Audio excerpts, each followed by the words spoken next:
कृष्णाय वासुदेवाय हरये परमात्मने प्रणत क्लेशनाशाय गोविंदाय नमो नमः। मन एव मनुष्याणां कारणं बद्धमोक्षयः।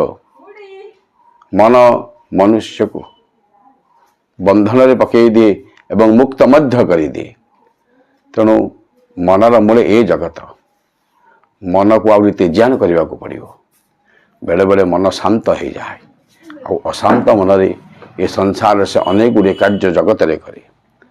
मन जहा मनुष्य को जीव को मध्य अनेक गभीर खात को नहीं पकई दिए।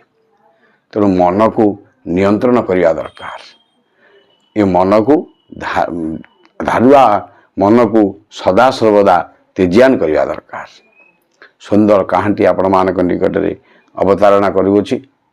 सेदिन राजा आदेश देले किए केते काठ हाणी पार।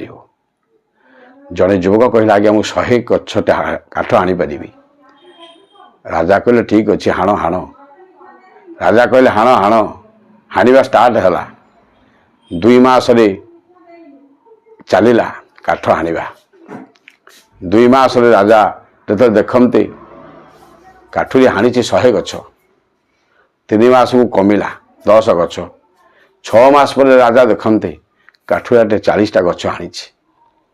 राजा कहले अरे युवक तुम्हें तो 100टा गछ हाणिबा को कहिथिलो कमिला कहीं। युवक से दिन टे भयभीत हो गले।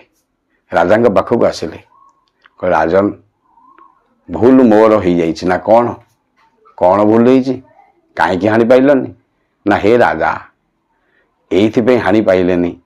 प्रथम जो मुझे गछ हाणा को हाणी ये कुल्हाड़ी की मोर पजई थी। कुल्हाड़ी की मुझे तेजियान करी। कुल्हाड़ी की मुझे धारुआ करी। कुल्हाड़ी धारुआ होता गछ हाणी चली किंतु आउ ता धार प्रति मु नजर देनी। तेणु सी गछ हाणिबा कमे कमे क्रमे क्रमे कमिगला। ठीक से ही परि आम को जीवन सबु बेले मन को लगेगा दरकार। किंतु बेले बेले मन को जोग ध्यान धारणा तप इत्यादि निवेशित कले से मन आहरी तेजियान हो। जार मन जेड़े तार प्रभु तेड़े। तेणु मनर मूले ए जगत।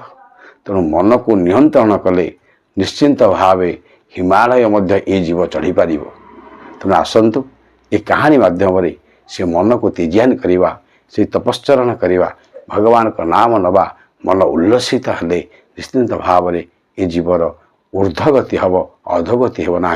तेणु मन को आनंद करवा मन को आनंद मन में आनंद भरीदवा से सचिद आनंद विग्रह को समस्ते प्रार्थना करवा। मन तेजियान हो उठू।